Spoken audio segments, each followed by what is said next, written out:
Welcome to the Christian Business Leader Podcast, where Christ-following business leaders explore God's will and ways for business. This show is a ministry of the Center for Christianity and Business at Houston Christian University and features conversations with today's Christ-centered business leaders who are representing Christ faithfully in the business world.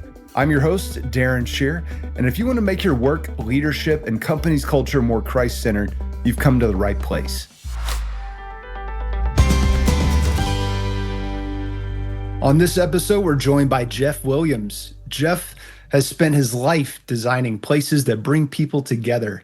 He's a civil engineer, CEO, and former mayor of Arlington, Texas, and transformed Arlington from a pass-through town into the most popular U.S. tourist destination between Orlando and Vegas, attracting more than 15 million visitors every year.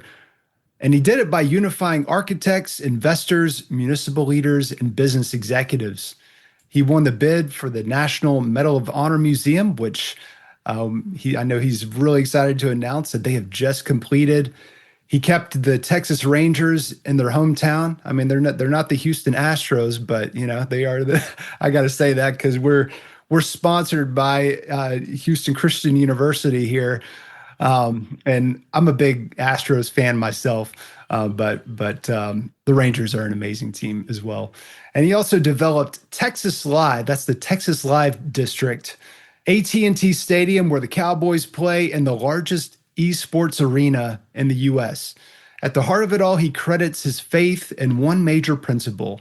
That's the principle of unity. And his new book, The Unity Blueprint, launches September the 9th of this year, which should be out by the time this interview airs. Jeff, welcome to the Christian Business Leader Podcast. Great to be here, Darren. Excited to visit with you. Jeff, when did you first realize God wants to be involved in your work in business? Very early there. In fact, I had a tremendous opportunity in my high school youth group. And then in college, we had a really large student ministry there at Texas Tech. And I really felt the calling there to become a leader and a leader that did value people. And I think that's so critical.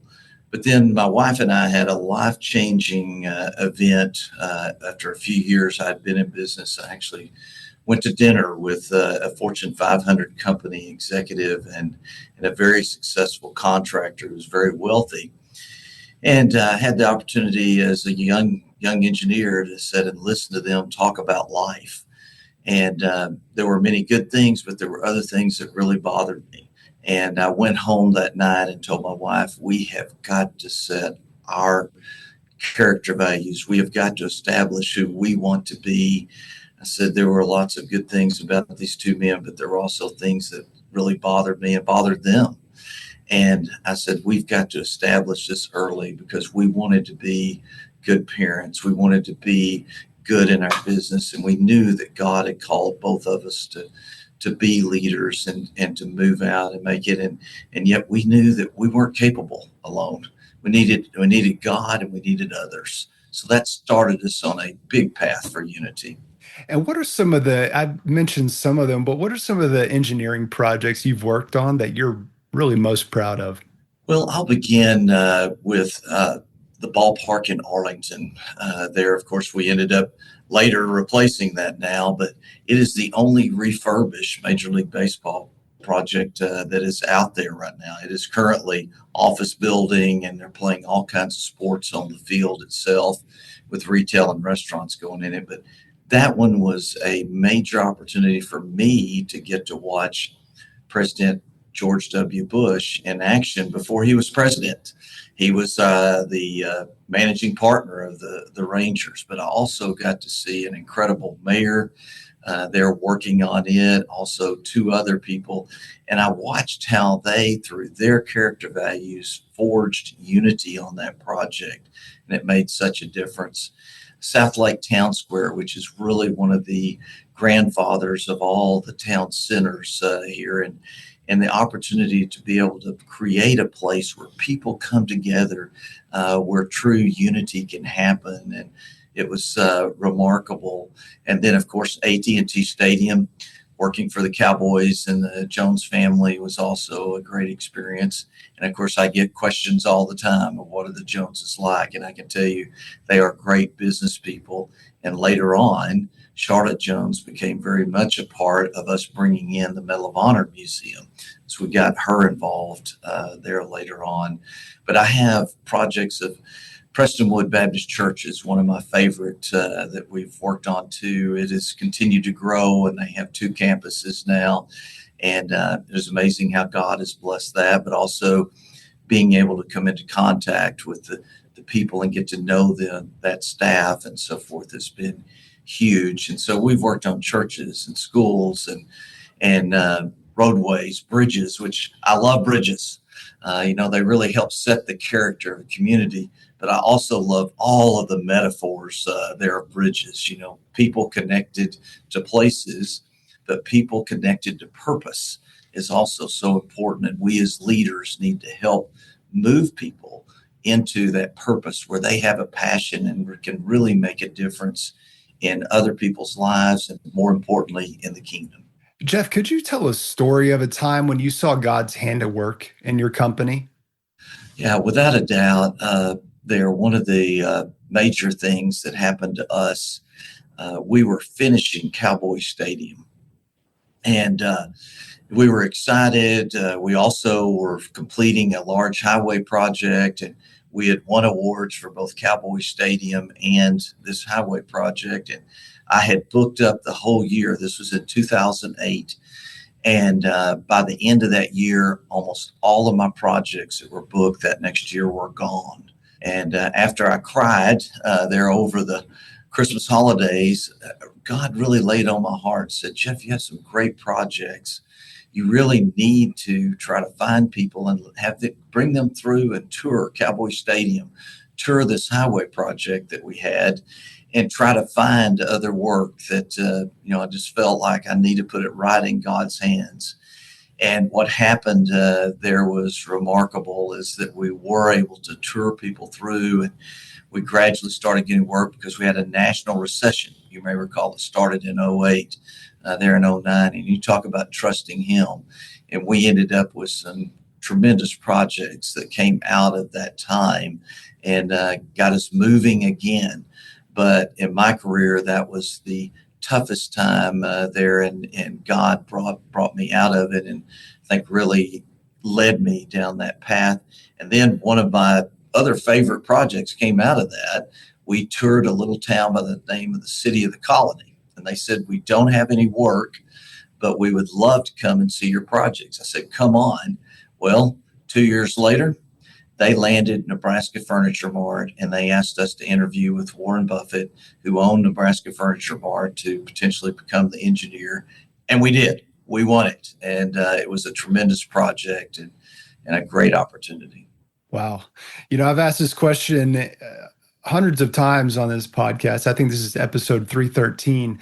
And what was a time that you saw God's hand at work in your business? And a reference to 2008 and just the faith walk that was required to be able to walk through that in business gets mentioned again and again and again. We always talk about how bad it was, and yet that specific time frame and the circumstances around it were really the seedbed for a lot of these kinds of stories where these business executives like yourself are giving glory to God for helping you get through it. So, wow, appreciate you sharing that. Jeff, what's one of the business practices that helps your company reflect the character and ways of God? Not so much a guiding principle, but an actionable, repeatable practice. And I'm sure it probably relates to unity. Very much so. I think people need to be valued. I think it's one of the most important things that a CEO can do is to show that you value people.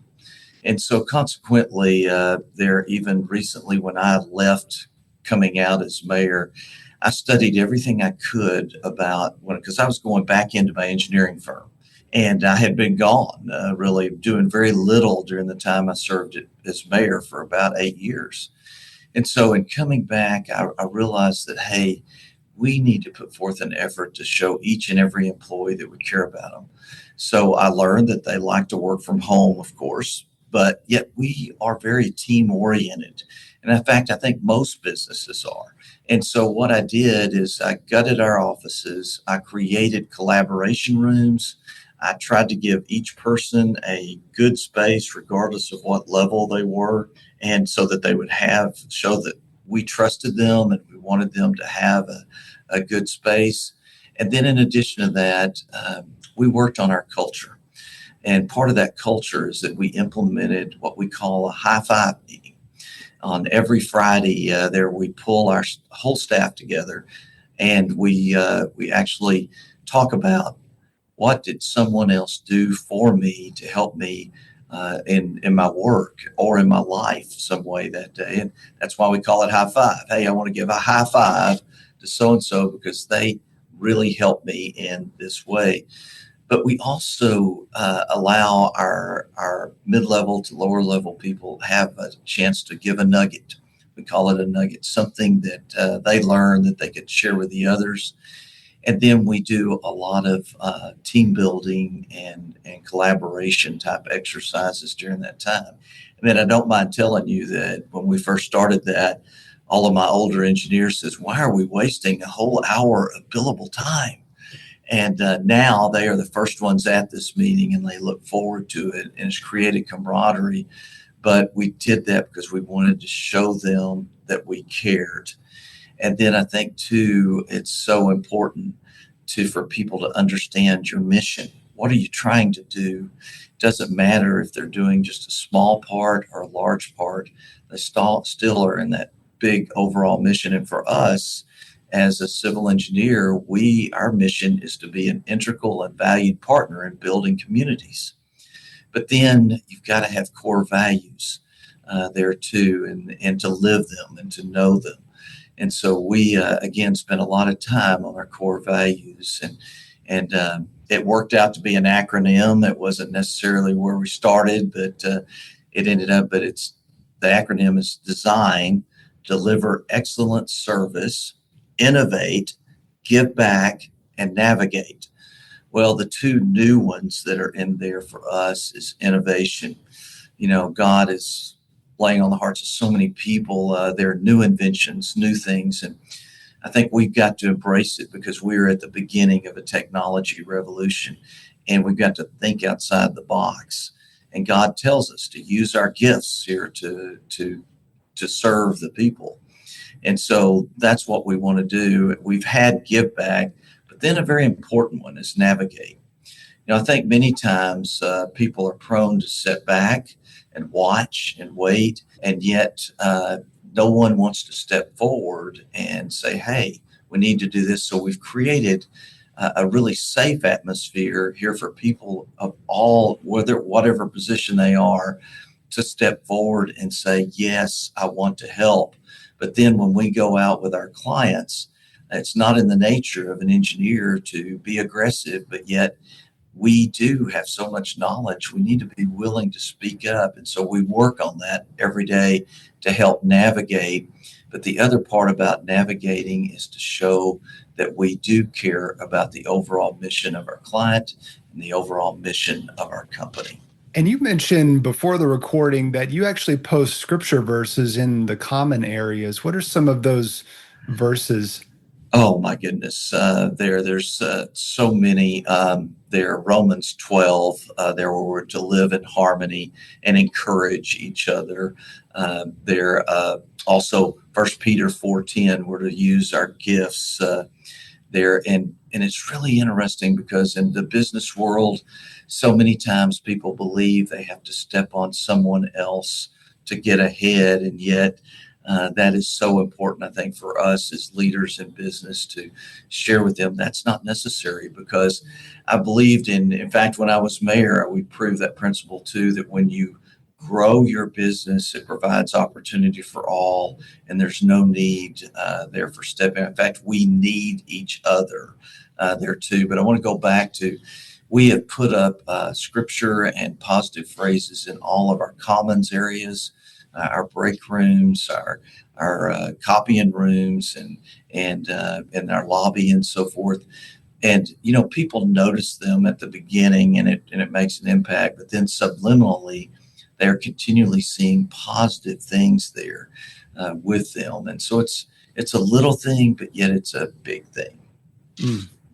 I'm thinking back to just all of the great projects that you've done in building the Cowboys Stadium, and um, thinking back to biblical examples of people that built great things in the scriptures. And one that comes to mind would be the Tower of Babel, right? Where this is just extraordinary technological achievement in the way that they were able to do this. And God says, because they're unified, nothing's going to be impossible for them. Like, do you ever, in the middle of those projects, do you ever feel like this kind of feels like we're just sort of doing a Tower of Babel kind of recreation?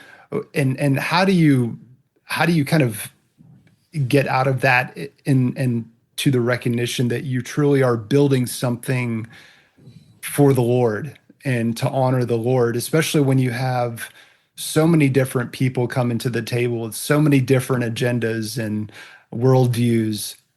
Well, I think you've mentioned something that's very important. Uh, Back when I was mayor, I started doing something because we did build a lot of buildings while I was mayor.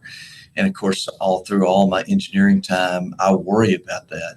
I want it to be used for the glory of God. I want it to be used to bring people together in a positive way.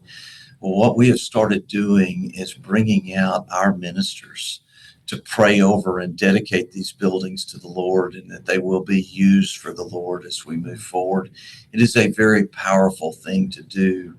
But then also, I think it's important for people to recognize these spaces and how they can be used. There's nothing more gratifying for an engineer or a contractor or anyone who's had a part in a building project than to be able to take their family and friends there and experience it. And again, to pray for that space that it will be used here for the glory of God and how it will be used. And that doesn't always happen. There are times when we see that, but I think it's important for us to show love, even when people are abusing spaces or abusing things. And I think that's hard, not easy.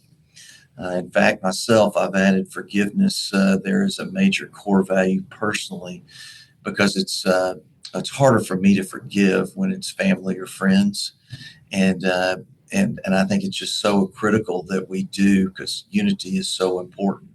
And then I've got to mention that unity doesn't just happen. You have to work at it. And that's the reason I wrote this book, is that we really wanted to give people a blueprint, a plan there for making unity happen. We've gone through so many different stories that we've had in which we achieve unity, and then there were times where we didn't. And we have tried to share what happened right, what happened wrong there. But it is one thing's for sure: God created us to live in community, and we need each other. Whether you're an introvert or think you choose to be alone, we all need each other. God made us that way, and it's amazing what coming together and working together can do. Therefore, the people that are lonely, for the people that may need a distraction from the problems at work or the problems of their family, there, so that they are being productive, because we all know that one of the greatest things that God gives us is when we work together for good and to make impact in His kingdom. It is an amazing reward and gratitude that we have, because we know we're doing the Lord's work. I wonder if you could give some advice to my town's leaders. So I live, we left Houston several years ago, and we now live in a town that I fell in love with growing up. We used to come up here. I live in Maggie Valley, North Carolina, and there's an old theme park here that was built in the 90s that used to bring 500,000 people to this town every year. And there's only 1,900 people in the town, and so it's almost sort of a case study in kind of how not to do it, and just the way that the park just fell into disrepair. And there's just our local paper has constantly got these headlines about the legal battles for the ownership and the direction of what they're going to do to kind of get the park back on its feet. But it's kind of ironic that it's named Ghost Town, because that literally is kind of what it has become. What do you give guidance to kind of, I know you work with a lot of the bigger cities and advising the other bigger city mayors on kind of how to kind of revitalize their towns, but what would be your guidance to the leaders of Maggie Valley and how they might be able to get that back on its feet? Well, Darren, I grew up in a town of 1,900 people. I had 43 people in my graduating class. So I love small towns, and it doesn't matter what size town you are. It's the same blueprint. It's basically what you need to do is to come together. You need to gather the ideas that are there from your constituents. You need to go and find the experts that are out there. Look at other cities that are similar to you and try to learn from them. Somebody has done it. And then you do a lot of praying, and then you develop a vision, but then that vision that comes from the leaders then needs to be taken to the people and refined, because we need to value them. And then you need an implementation plan. And who else do you need to include? Because when I came into office there here in Arlington, we had major challenges. There were a lot of cities that wanted to take the Texas Rangers out of our community and attract them to their city. We had not been bringing in jobs there for quite some time. Our tourism had not been flourishing. And of course, tourism is a great thing. And I would say that for your city there, it's other people's money, OPM. It's one of the greatest things to be able to bring in other people's money to help pay for your streets and your neighborhoods and so forth.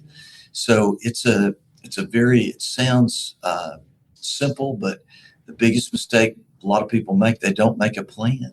They don't come forward and actually create that vision and a plan. And then you would be surprised at all of the people that would want to help when you search out and try to find them. And then too, you've got to think about the history of your community and who might have lived there that may have a heart for your community, that may want to come back.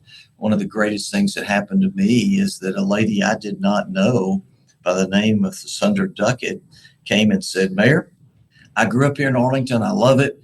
What can I do for you and to help my hometown better?" And she got very involved. And then she is currently the CEO of TIAA, which is one of the largest hedge funds or largest pension funds in America. And she is constantly in the top 50. And you never know who that is. It also is a great formula for us in many ways there to go out and find the people that may be able to help. But so many times also a leader has an ego. He or she develops a plan and tries to push the plan on the community instead of actually opening that up to all of the citizens to have an opportunity to get it. And then the leader should research and study enough so that when bad ideas come up, you tell them, well, here's why it won't work, but come back, bring some more ideas. But we all need other people. We all need each other. And God made us that way. And the analogy in the Bible of how we are each a body part and together we make the whole.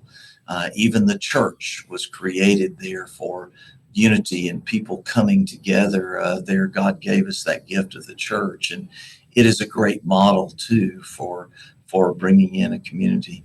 But I feel for your city, because there's nothing worse than when you lose a thriving business and the business goes down and you lose that. And then I especially feel for you. We're home to Six Flags Over Texas, and that has been a cycle up and down there throughout, where it flourishes sometimes and doesn't. And then, by the way, I love that word flourishing. And I hope that we can all keep that on mind. That's a word that has not been hijacked. It is still means to grow and develop well. And so I hope that for your city. Yeah. Yeah. And it's disappointing to see the response from a lot of my fellow citizens here when they just are doing like a road project to make things, they're building a turnaround real close to where I live, and people are upset about that. 'Cause they're getting ready for some new housing development that's going in, and just that. And I saw that word over tourism in the news recently, I think related to some places in Europe. And I think a lot of the folks in our area, we kind of want to keep the mountains to ourselves and don't want anyone else to come. There's a lot of people here that are like that. It's like we don't need any other theme parks or anything like that. It's just let us just enjoy the waterfalls and the hiking trails and everything just by ourselves, because these Floridians come in here and mess it up for everybody with their traffic and different value systems and everything. I'm sure you're no stranger to that kind of pushback from kind of the local citizens. How do you overcome when you've got people that are campaigning against those initiatives? Well, the first thing I'll say is that things never stay the same. You can't expect them to stay the same. And what I would do is I would bring the people together, and it's of course it's you're not going to get everyone, but what do the majority of the people have as their vision? What are the common vision items that we can do? And I do that quite often there where I'm called in to actually work on the vision for a community or the vision for a development. And so what is it? They don't want to do a theme park. So what is it that they would like to do to help their community thrive? Because a community that's stagnant is going to start moving backwards. And the other part that is very tough, and that is that you want to remain. I know of very few cities that don't want to be multi-generational cities. They want their city to live. They don't want it to die. And that does happen where all of the young people leave a community and no one is moving in. And then suddenly it starts shrinking. And then before long, all you have is a cemetery and a gas station and a grocery store. And that's all that's left. And so I wish for you there too to find a vision that everyone can get behind and still preserve. Because that is a beautiful area. I haven't been to your city, but I have some friends there in the Blue Ridge Mountains there and Great Smoky Mountains that have places, and it's a phenomenal area of the country. Yeah. So, Jeff, with your new book, The Unity Blueprint, what can readers expect to get out of that? Well, they're going to be hearing stories. And these stories are the stories where we learned principles there, or we applied principles that did bring people together. In a world where there's so much dissension and so many problems that are going on, wouldn't it be awesome in your home and in your business and in your community if you eliminated most of that strife and instead you were working on productive things instead of spending all your time on conflict resolution? And then, of course, we all know that when you get into tough arguments and so forth, that can leave scars and it occupies your mind. But think about when people come together on a common vision and a common purpose that they have a passion for, barriers are broken down. People have great friendships that are suddenly forged. And in fact, my strongest friendships are ones that I was working on initiatives with. It might have been at our school, it might have been at our church, it might have been in the community, or it may have been at the workplace there when we're working on great projects there and coming together. So they're going to see how we do that. And I just mentioned to you, developing a common vision and a plan is so important, but also working hard to value each and every person. I actually spoke to about 20 Chick-fil-A managers here a couple of weeks ago. And I asked a question that I always get the same answer to, but I asked them if somebody that you would want to work for, someone that you would want to follow, what are the two most important qualities that you want to see? And they said, I want to trust them and I want them to value me. And that is the answer that happens 90% of the time when I ask that. And so I think that is a very important thing for each of us as Christians to have there, because that's what God teaches us to do. In fact, one of my favorite scriptures is Psalm 37:23. And it says, if the Lord delights in a person's way, though he may stumble, he will reach down with his hand and pick him up. We're not perfect. We make mistakes. It's a journey. We have to work at it each and every day. But yet the Lord does appreciate us doing it. And I think that's really the definition of a person of character, is someone who is working to try to have good character values. And even though we make mistakes too, people are more forgiving and they understand if you're trying. And that makes all the difference in the world. Yes. Well, Jeff, congratulations on the new book release and the completion of the National Medal of Honor Museum. I can't wait to go see it myself. And may God continue to bless you and all of the other projects that you will undertake. And as you continue to equip us to become more unified in our approach to getting things done and to honoring the Lord. We appreciate you sharing with our listeners today. Thank you, Darren. And I hope that we will all be on that journey for unity and following God's guidance. All right, everybody. The book is The Unity Blueprint, and you can also go to wjeffwilliams.com to connect and hear more from Jeff. Thanks again. Thank you. Thanks for listening to this episode of the Christian Business Leader Podcast. Be sure to subscribe, leave a review, and tune in for the next episode as we continue exploring God's will and ways for business.